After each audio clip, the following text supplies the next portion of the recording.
wabarakatuh. Selamat pagi anak-anak. Halo, kita berjumpa lagi di kesempatan hari ini. Kita akan melanjutkan materi selanjutnya pada mata pelajaran pendidikan lingkungan hidup, yaitu bab keempat tentang sumber daya alam dan cara pengelolaannya. Sumber daya alam dan pengelolaannya.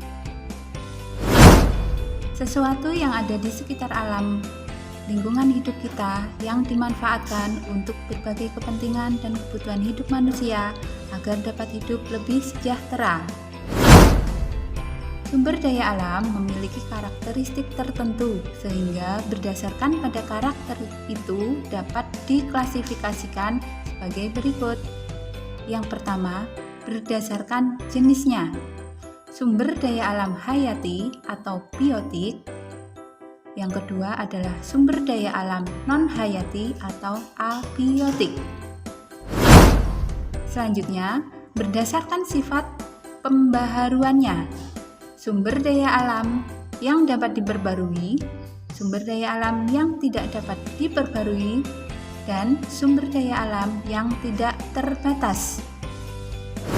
Yang ketiga adalah berdasarkan penggunaannya. Sumber daya alam penghasil bahan baku. Yang kedua adalah sumber daya alam penghasil energi. Untuk pengelolaan sumber daya alam dapat menggunakan prinsip tak dapat menambah persediaan air di bumi karena jumlahnya tetap dan hanya keberadaan kumpulan dan fase-fasenya yang berbeda. Ada 3 metode dasar dalam pengelolaan air. Yang pertama adalah pendekatan input, yang kedua pendekatan output, dan yang ketiga adalah pendekatan throughput. Pengelolaan tanah. Pengelolaan tanah di daerah pertambangan, reklamasi, restorasi, meminimasi dampak penambangan pada aliran dan persediaan lokal air, permukaan, dan air tanah. Pengelolaan udara, pendekatan input, dan pendekatan output. Untuk pendekatan input, dapat kita pahami, yang pertama adalah menekan pertumbuhan populasi manusia, yang kedua menggantikan energi minyak dengan energi lain, yang ketiga menggunakan batu bara yang telah dibuat gas atau dicairkan, yang keempat memperkecil penggunaan mobil pribadi, yang kelima arahkan pemilihan kendaraan bermesin pada jenis yang irit bahan bakar.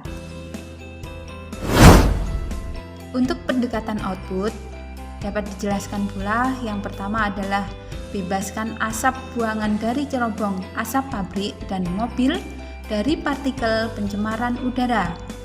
Yang kedua, cerobong asap dibuat lebih tinggi sehingga buangan asap langsung masuk ke lapisan inversi udara.